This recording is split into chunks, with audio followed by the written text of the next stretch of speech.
सुप्रभात बच्चों। आज हम लोग हिंदी पाठशाला कक्षा 8 के व्याकरण के अंतर्गत भाषा, लिपि, व्याकरण और हिंदी साहित्य का अध्ययन करेंगे। यानी हमारा पहला पाठ है भाषा, लिपि, व्याकरण और हिंदी। इस पाठ के अंतर्गत भाषा की परिभाषा, लिपि, व्याकरण की परिभाषा और हिंदी साहित्य के साथ ही हिंदी की बोली, क्षेत्र आदि का अध्ययन करेंगे। तो आइए जानते हैं भाषा, लिपि, व्याकरण हमारी मातृभाषा क्या है और हिंदी साहित्य का उद्भव कब हुआ था। बच्चों, सबसे पहले हम चर्चा करते हैं भाषा पर। भाषा किसे कहते हैं और इसके कितने भेद होते हैं। भाषा मन के भावों और विचारों के आदान प्रदान का माध्यम है। हम लोग अपनी बातों को किसी न किसी माध्यम से प्रकट करते हैं। जब हम अपनी बातों और विचारों को किसी माध्यम से प्रकट करते हैं, अपने भावों को किसी माध्यम से प्रकट करते हैं, तो वह होती है भाषा। यानी दूसरे के विचारों को समझने व अपने विचारों को समझने के लिए प्रयोग जब किया जाता है तो उसे भाषा कहते हैं।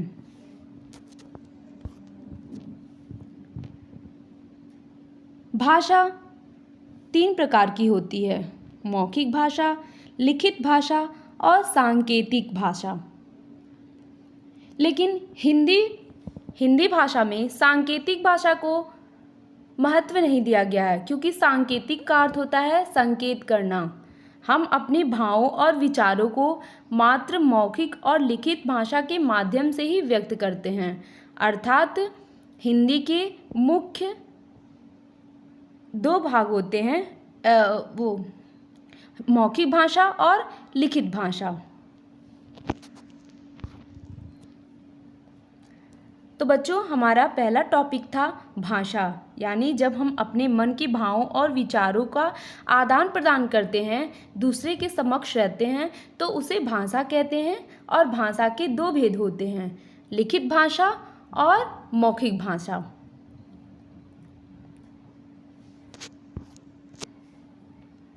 एक बार हम मौखिक भाषा और लिखित भाषा पर भी चर्चा करते हैं। मौखिक भाषा क्या होती है? जैसे जब हम अपने मनोभावों को, अपने मन के भावों को जब हम बोलकर प्रकट करते हैं, बोलते हैं, तो उसे मौखिक भाषा कहते हैं। और जब हम अपने मन के विचारों को लिखकर प्रकट करते हैं, तो उसे हम लिखित भाषा कहते हैं। अर्थात भाषा के 2 रूप हुए, मौखिक और लिखित। अब हम आते हैं लिपि पर। लिपि क्या होती है? भाषा को लिखने के लिए जिन संकेतों या चिन्हों का प्रयोग किया जाता है, उसे लिपि कहते हैं। बच्चों, मानव मुख से निकलने वाली ध्वनियों को अंकित करने के लिए विभिन्न भाषाओं में अलग अलग चिन्हों की व्यवस्था की गई है और इन्हीं चिन्हों को लिपि कहते हैं। जैसे प्रत्येक भाषा की अपनी अपनी लिपि होती है। हमारी जो हिंदी भाषा है वह देवनागरी लिपि में है और देवनागरी लिपि अत्यंत प्राचीन लिपि है। इसे ब्राह्मी लिपि भी कहते हैं। ब्राह्मी लिपि से ही बंगला, गुजराती आदि भाषाओं की लिपियां विकसित हुई हैं।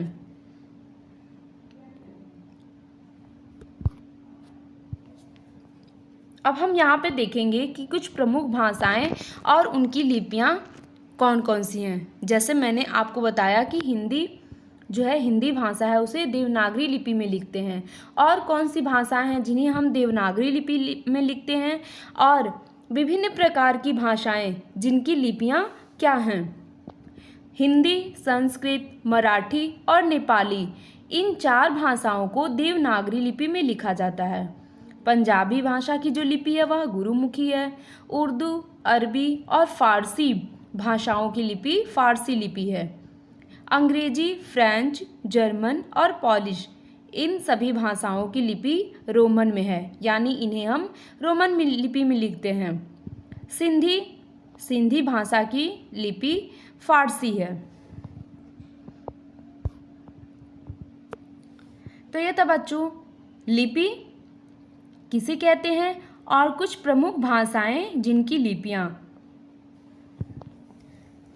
अब देवनागरी लिपि पर चर्चा करते हैं कि देवनागरी लिपि की क्या विशेषताएं हैं।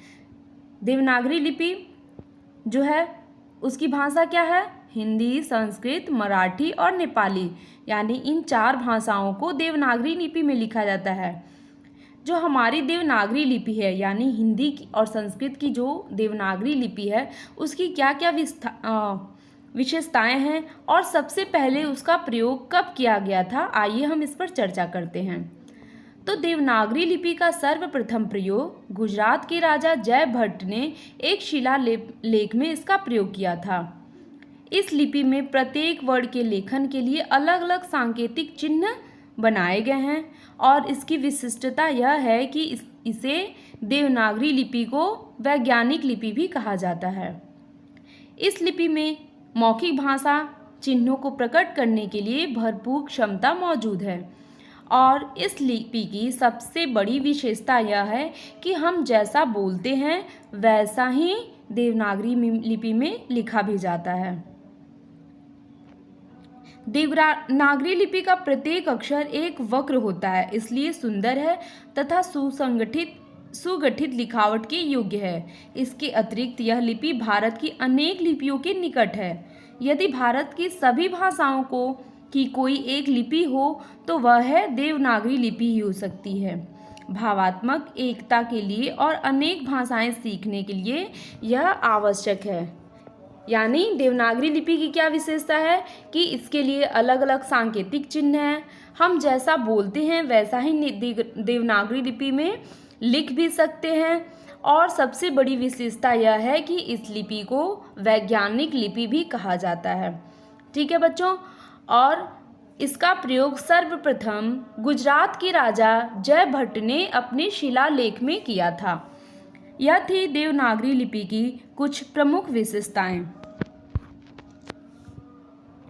व्याकरण। अब हम व्याकरण पर चर्चा करते हैं कि व्याकरण क्या होता है। व्याकरण वह शास्त्र है जिसके द्वारा हमें शुद्धता और अशुद्धता का ज्ञान होता है। यानी व्याकरण वह शास्त्र है जिससे हम किसी भाषा के शुद्ध बोलने, लिखने, पढ़ने और समझने के नियमों का ज्ञान प्राप्त करते हैं। हिंदी भाषा में अगर व्याकरण नहीं होता तो हमें कौन सा रूप शुद्ध है और कौन सा रूप अशुद्ध है इसकी जानकारी नहीं मिलती। भाषा की एक व्यवस्था होती है। भाषा के विभिन्न अंग परस्पर नियमबद्ध होते हैं। प्रत्येक भाषा का अपना व्याकरण होता है। व्याकरण भाषा को व्यवस्थित रूप प्रदान करता है और भाषा को मानक रूप स्थिर होता है। व्याकरण के नियमों के आधार पर ही भाषा का शुद्ध मानक रूप निर्धारित होता है। यानी व्याकरण से हमें नियमों की जानकारी मिलती है और इससे भाषा की शुद्धता और अशुद्धता का पता चलता है।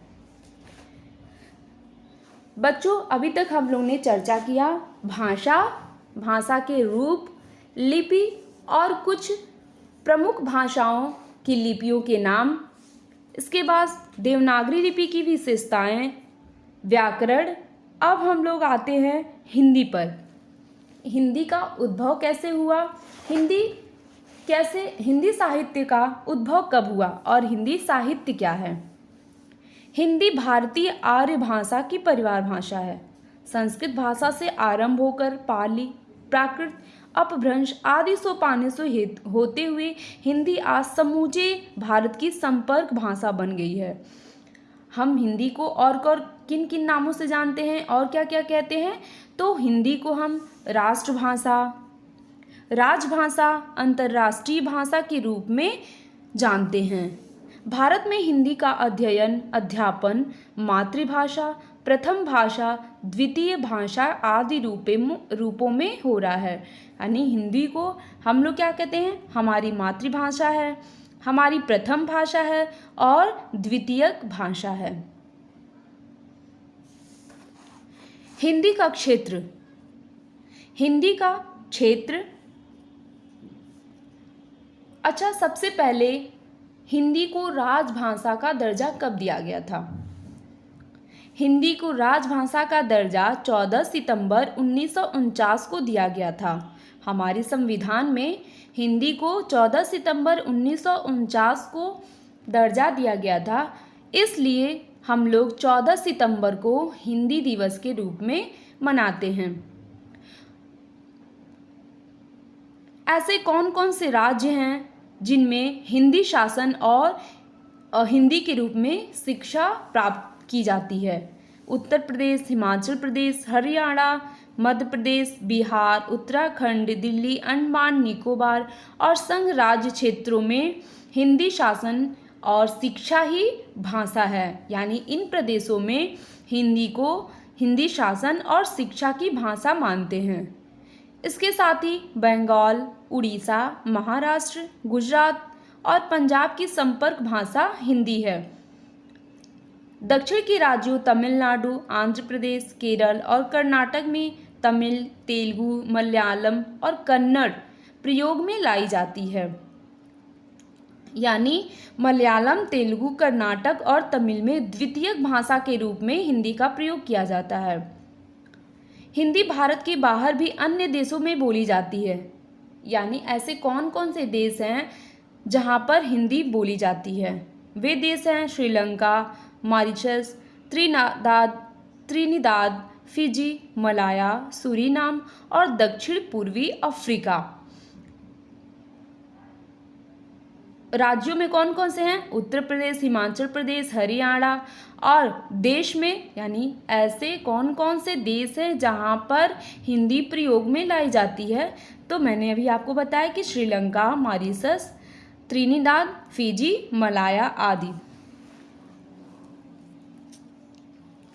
अब हिंदी की बोलियां कौन कौन सी हैं इस पर हम चर्चा करेंगे। तो हिंदी की प्रमुख बोलियां हैं अवधी, छत्तीसगढ़ी, भोजपुरी, मैथिली, गढ़वाली, कुमाऊनी, दक्षिण हिंदी। लेकिन इन किन किन दिशाओं में इनका प्रयोग किया जाता है, यानी किन दिशाओं में कौन कौन सी बोलियों का प्रयोग किया जाता है, इस पर हम लोग चर्चा करते हैं। पश्चिम में हरियाणवी, खड़ी बोली, ब्रजभाषा, बुंदेली और राजस्थानी बोलियों का प्रयोग किया जाता है।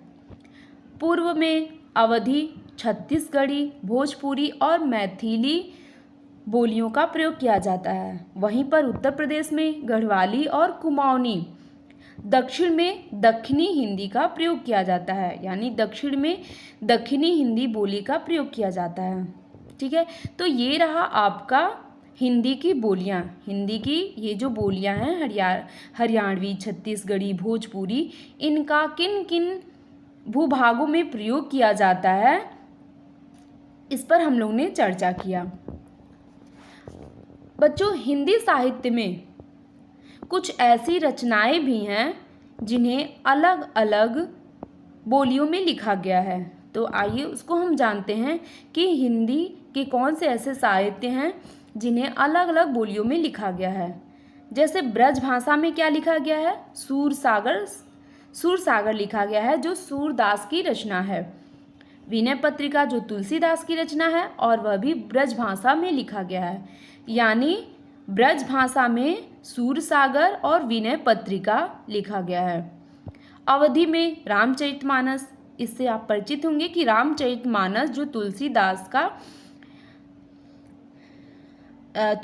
द्वारा रचित है, अवधी में लिखा गया है। और पद्मावत मलिक मोहम्मद जैसी द्वारा लिखा गया है, जो कि अवधी में है।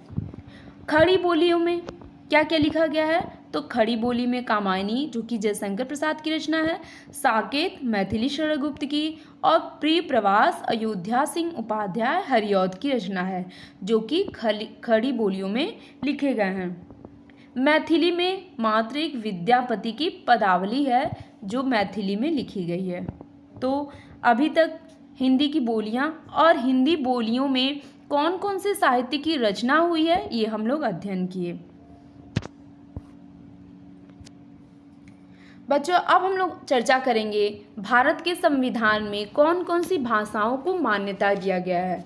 आपको अभी तक पता था हिंदी, संस्कृत, इसके अलावा कितनी ऐसी भाषाएं हैं जिन्हें हिंदी भारतीय संविधान में दर्जा दिया गया है। तो भारत के संविधान में 22 भाषाओं को मान्यता प्रदान की गई है। वे भाषाएं हैं, एक बार हम बता देते हैं आपको, सामने आप स्क्रीन पर देख भी रहे हैं। असमिया, ओडिया, उर्दू, कन्नड़, कश्मीरी, कोंकणी, गुजराती, डोगरी, तमिल, तेलुगु, नेपाली, पंजाबी, बंगला, बोडो, मणिपुरी, मराठी, मलयालम, मैथिली, संथाली, संस्कृत, सिंधी और हिंदी। 20 और 22 नंबर पर देख रहे हैं कि संस्कृत है और हिंदी, यानी हिंदी और संस्कृत के साथ ये जो भाषाएं हैं इन्हें भी भारत के संविधान में दर्जा दिया गया है।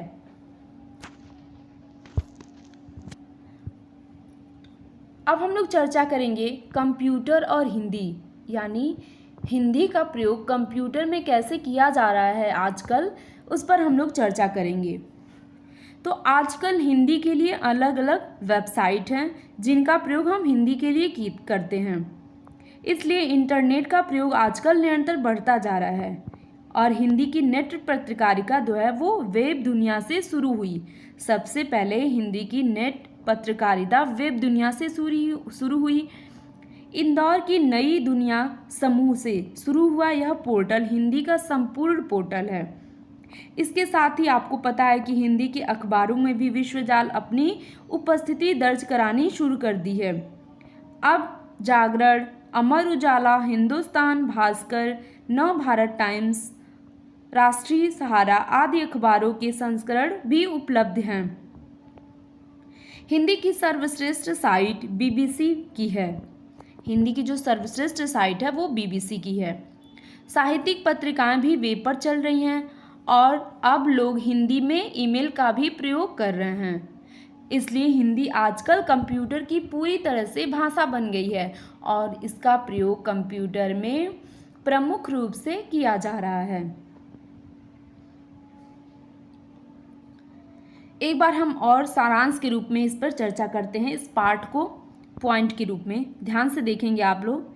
भाषा मन के भावों और विचारों को व्यक्त करने का एक माध्यम है, क्योंकि हम लोगों ने सबसे पहला टॉपिक पढ़ा था भाषा। इसके 2 रूप हैं, मौखिक रूप और लिखित रूप। उसके बाद से लिपि। लिपि किसे कहते हैं? तो भाषा के लिखने के ढंग को लिपि कहते हैं। भाषा में अनेक भाषाओं तथा लिपियों का प्रयोग किया जाता है। हिंदी की लिपि देवनागरी है और अंग्रेजी की लिपि रोमन है। हिंदी की लिपि देवनागरी है। इसके साथ साथ और भी किन भाषाओं को देवनागरी लिपि में लिखा जाता है? तो हिंदी के साथ संस्कृत, नेपाली और मराठी को भी देवनागरी लिपि में लिखा जाता है। व्याकरण, उसके बाद का जो हमारा टॉपिक था वो था व्याकरण। तो व्याकरण क्या है? व्याकरण वह विद्या है जिसके द्वारा हम शुद्धता और अशुद्धता का पता करते हैं। हिंदी भारतीय आर्य भाषा परिवार की भाषा है और भारत के संविधान में 22 भाषाओं को मान्यता प्रदान की गई है। हिंदी का जो क्षेत्र है वह व्यापक है और इसमें अनेक बोलियों का प्रयोग किया जाता है, जैसे हरियाणवी, खड़ी बोली, मैथिली। इसके साथ ही आप लोगों ने साहित्य पर भी हम लोग ने चर्चा किया कि ऐसे कौन कौन से साहित्यों की रचना हुई है जो अनेक बोलियों में की गई है। तो बच्चों, यह पाठ यहीं पर समाप्त होता है आपका। धन्यवाद।